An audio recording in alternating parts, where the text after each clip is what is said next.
So, I heard Mark bought you a $50,000 brand new car. Yeah, he bought me the car to celebrate our marriage. Of course, it's Mark. No surprise he can afford the car. But don't get it twisted. That car comes from Mark's earnings and not yours, okay? I mean, it doesn't make sense how he paid for the whole car to celebrate both of your marriage. I know that. I'm not the only one using it. We're sharing the car. Plus, I'm thinking of buying a gift from my side as well. Anything else you want to say? What's up with the attitude? You think you're better than me? I never said that, did I? I'm just tired of being annoyed by you. Well, I'm used to it anyways, no big deal. Since when was I annoying to you? Maybe you're just feeling persecuted. You should go get therapy. You're too introverted and gloomy. Get some help. Sure, maybe I'm feeling persecuted. And since I'm such a gloomy person, I suggest you not deal with me anymore. Not happening. You married my little brother. So we'll be staying in touch. Now that we're a family, let me borrow the car, okay?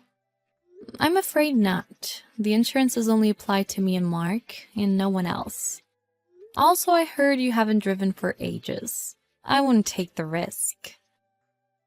It's only like 5 years. That's like nothing to drive a car. I'm sure I won't mess up. So give me the keys, will you? You don't deserve driving a $50,000 car. Will you stop acting like a child? I'm never handing you the keys.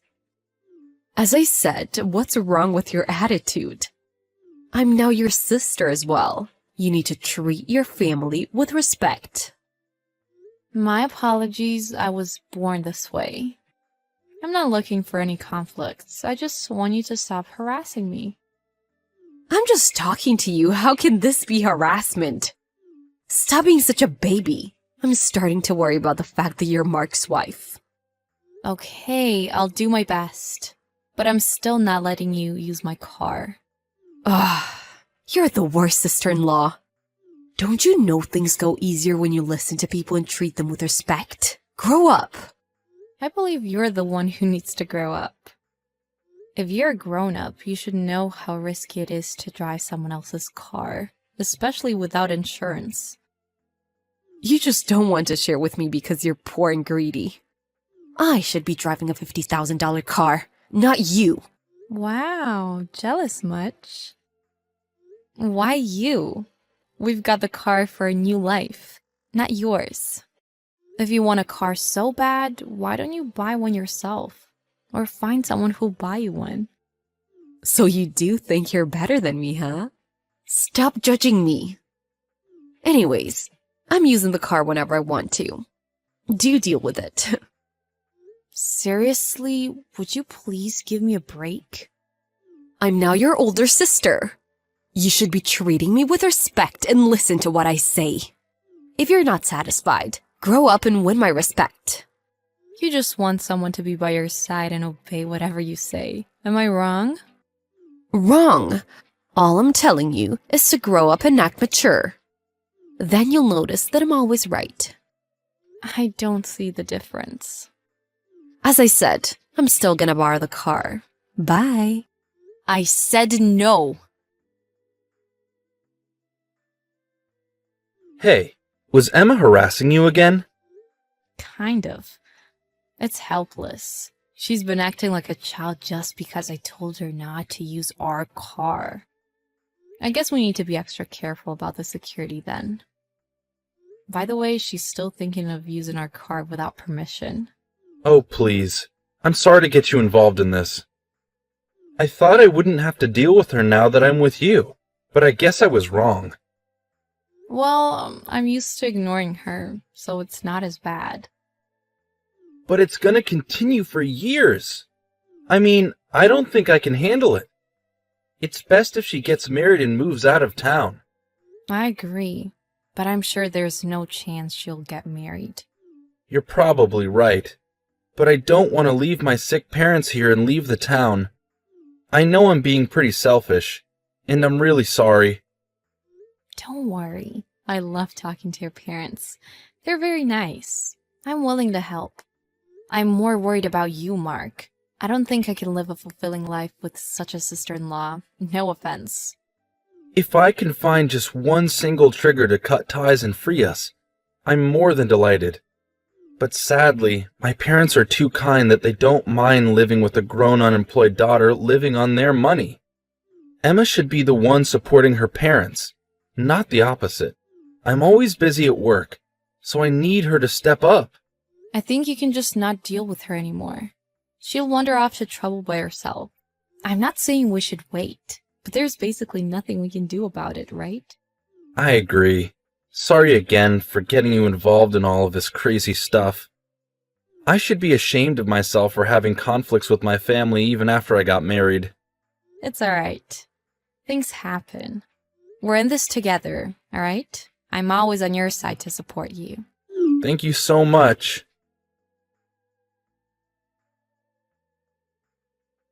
Hi there. Can I have a word for a minute? Hello. What brings you here again?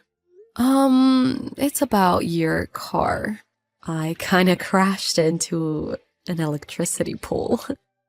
Now it's like a piece of junk.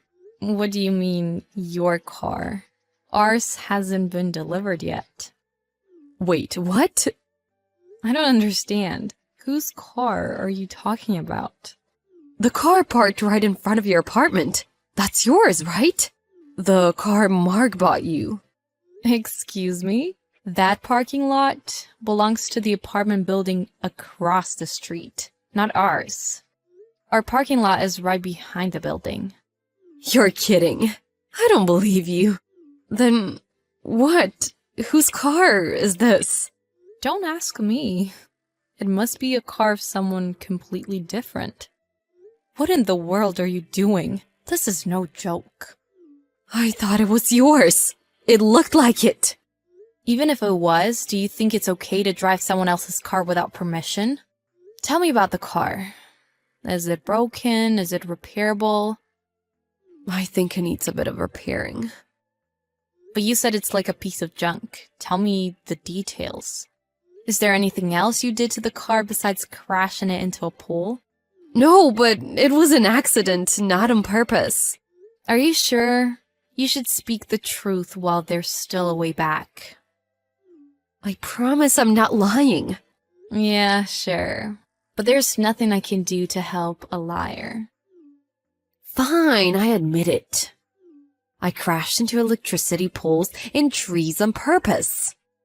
And that's how the car became a piece of junk, correct? How did you even survive all that? I did get injured a little, but if that's what it takes, you know. I'm surprised that you're at least that brave, but you're still hopeless. So let's sort this out. You stole some random person's car and turned it into a piece of junk. Wow, you're insane.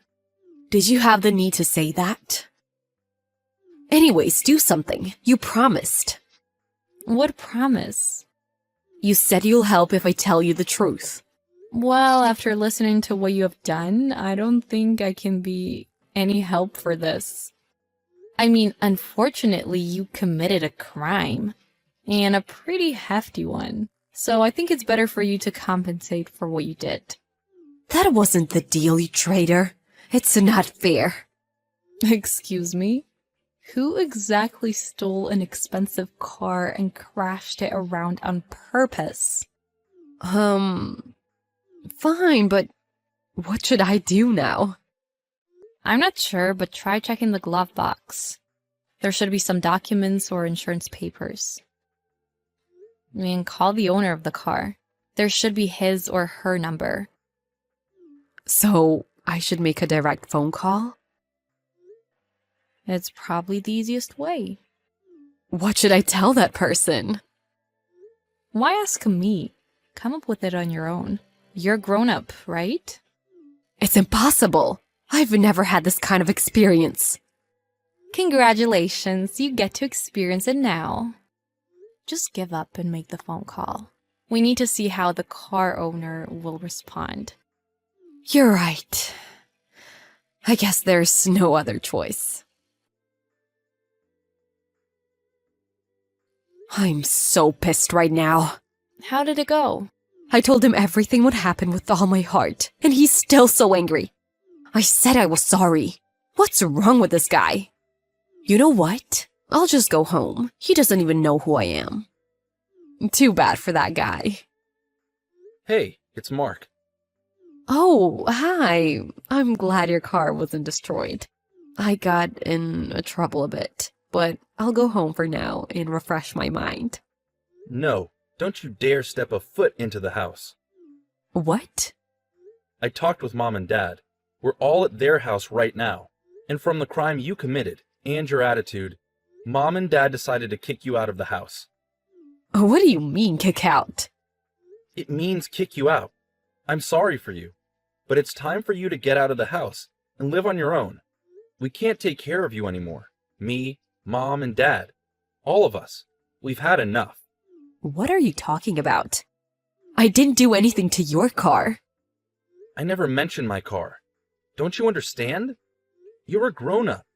You need to be responsible for what you've done. So first, you need to turn yourself in. Don't you even think about trying to get away. Stop being so bossy. Since when were you my boss?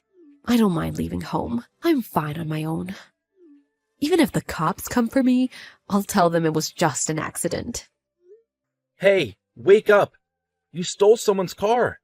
And that's already a crime. But look what you did. You even crashed it on purpose. They would never find out, trust me. I knew you were not okay in the head, but this is ridiculous. If you're not turning yourself in, I'm calling the cops. It's up to you. How would you like it? What? Are you nuts? You're trying to betray me. I'm your sister. Exactly. That's why I'm telling you. I want you to think about what you did and come back not as a criminal, but as my family. Stop joking. What are you, a priest? You still won't change your mind? I mean, why would I? Plus, you won't even have the guts to call the police, will you? Wait. Oh, my bad. My wife already called the cops. She couldn't take it anymore. So I guess it's useless arguing. That freak! I knew she was gonna betray me. She's gonna pay for this. Whatever. By the way, did you renew your driver's license since the last time you drove? No. What about it? Oh my god. You just added unlicensed driving to the list. I'm sure nothing can save you now. Okay, I've had enough of this. I have to break it to you, but you're no longer my sister. Wait, what do you mean? Not only do you have to pay for the penalty, but you also owe the car owner a new car and the money for compensation. Don't come back until you work hard and pay back whatever you need to. Great! Now even you're trying to bully me. You're my brother. Can I ask for some help here? I never bullied you. How about you grow up already? Soon after, Emma got arrested. She was fined for all the things she did. With the fee to repair the car and the compensation all included, the cost was nearly $200,000. And since she was kicked out of her parents' house, she didn't have anywhere to go and ended up being homeless for a while. Luckily, she found a job where the company provided a place to stay. But rumors say that she is devastated from all the work with such a low salary. It's better for her to think about everything she has done. But living in debt and working just for paying back for the money she owes? Will Emma ever have free time to think about anything? At least I don't think she would.